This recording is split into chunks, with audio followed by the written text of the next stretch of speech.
beaucoup brûler un petit peu des cartouches car je sens la grande confiance autour de l'entourage du cheval. Et c'est vrai qu'après une deuxième place dans le Prix d'Amérique, on peut être en grande confiance, mais il ne faudrait pas brûler un petit peu ces cartouches. En tous les cas, c'est le premier à se ranger derrière les ailes. On va beaucoup regarder l'évolution de la réduction kilométrique. Il y a un an, à 1500 mètres du but, souvenez-vous, on avait dévalé la descente avec Lady de Vrecy. On était chronométré sur le pied de 1,44. Donc on va se voir très vite si on est sur les bases du record de vitesse sur l'hippodrome de Vincennes. Naglo colle aux ailes de la voiture, il les mange pratiquement. Opal Viking. Hein. Opal Viking, parce que je parle d'Opal Viking, parce que Naglo, le Suédois, a gagné 2 Prix de France, mais Opal Viking colle magnifiquement. Ça se passe bien pour Opal Viking, c'est mal parti pour Algerzo qui finalement n'abat pas sa carte de vitesse. Paul Quinn est parti correctement. On est bien parti extérieur également avec le numéro 6, Niki qui est bien placé. L'as le long de la corde également. Magnifique René qui ne se fait pas envelopper trop. Donc il est loin, Offshore Dream, le gagnant de Prix d'Amérique qui est avant-dernier. Il est repris par son partenaire. On a failli même s'accrocher avec Team Provas au niveau des sulky.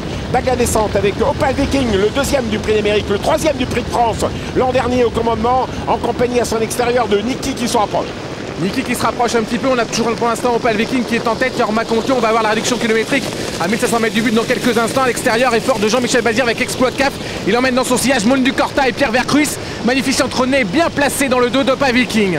Alors que nous voyons Pearl Quinn qui attend à mi-peloton. On a à mi-peloton le concurrent venu d'Amérique. Il s'agit de Algerhaud qui n'est pas parti aussi vite que Moni Macaire qui avait gagné un prix de France et qui est assez loin d'ailleurs, ce numéro 2. C'est très tactique sur le pied de 11 à 1500 mètres du but. On est loin des bases du record de vitesse à Vincennes. Moulin du Corta vient donner l'impulsion en se rapprochant. Offshore Dream est à 3 maintenant. Opal Viking garde le bon bout pour l'instant. Il garde la corde pour l'instant. Improvas s'annonce à l'extérieur avec Franck Nivard. Toujours derrière, Exploit Cap avec Magnificent René Las. Ah, il reprend au moment de l'attaque de Pierre l'évêque. Pierre Vercruis a repris avec Moulin du Corta et se met dans le dos d'Offshore Dream. Les deux l'évêque en première et en 4e position. Opal Viking tient bon long d'accord à l'extérieur. Improvas avec son petit bonnet bleu. Improvas revient avec un numéro 14 derrière les ailes à l'assaut de même que Nada Duboisdan tout en dehors.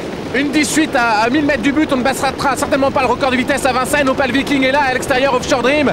Moulin du Corta est maintenant caché, Improvas c'est l'un des moins bien lotis car elle est à l'extérieur. Nana Duboisdan essaie de se rapprocher un petit peu plus loin. Magnificent René a un parcours de rêve. Il est enfermé, Swacaf, et il est enfermé également le long d'accord de Algerhaud, alors qu'en tête Offshore Dream à l'extérieur.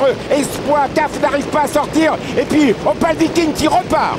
On a un parcours de règle magnifique René, ça va être beau, ça va être formidable. Provas extérieur au gros galop, il est éliminé. Opal Viking est là, Offshore Dream coince. Offshore Dream a du mal, il va être suppléé par Moulin du Corta à l'extérieur. Et voilà, peut-être la succession de Naglo avec Opal Viking, la Suède, peut-être une nouvelle victoire avec Opal Viking à l'extérieur en France, avec Moulin du Corta, en France avec Exploit Caf, Jean-Michel Bazir, Pierre Vercruis pour les 2 premières places, Jean-Michel Bazir avec Exploit Caf pour Fabrice Zoulois, c'est fait pour Exploit Caf, un phénomène de vitesse à 2e place pour Moulin du Corta et on est venu tout à la fin avec la petite Orlafone saisir une place.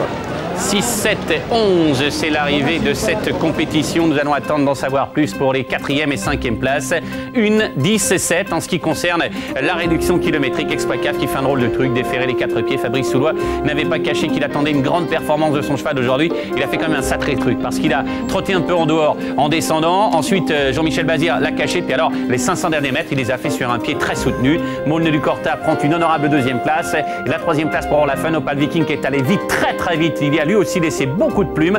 Il ne termine que 4e. Et puis la 5e place sera déterminée. Nous allons attendre d'en savoir un petit peu plus pour essayer de déterminer qui termine 4e et 5e. Est-ce qu'on pourrait revoir le plan sur le poteau juste avant de retrouver Jean-Baptiste Bossuet, car c'est important. Il s'agit d'un quintet bien évidemment, avec l'arrivée qui est la suivante, 6, 7, 11 et 3 pour les 4 premières places. Et ensuite c'est très pointu. On a plusieurs concurrents qui terminent sur la même ligne. Pierre, si vous avez une petite info, vous nous le dites. Nous allons retrouver... regardez. Opal Viking s'est un peu grillé les ailes. Oui, bah devant on s'est battu un petit peu et puis Improvas qui n'a pas eu de parcours facile à 3 nœuds au vent à partir du bas de la montée. Franck Nivard dès qu'il a vu que le cheval